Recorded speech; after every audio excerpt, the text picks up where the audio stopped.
Hello everyone, in this video I will show you how to enable or disable keep symbol panel open in Samsung Galaxy S24 Ultra.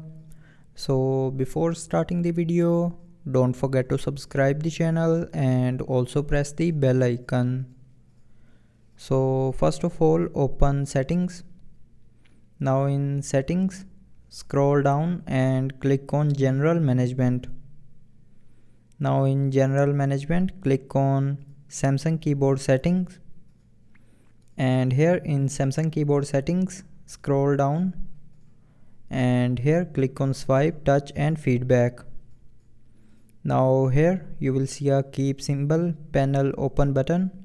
So if you want to disable the keep symbol panel open, then turn off this button. And if you want to enable the keep symbol panel open, then tap on this button again to turn it back on. So with this button you can enable or disable keep symbol panel open in Samsung Galaxy S24 Ultra. So I hope you liked the video. Thanks for watching.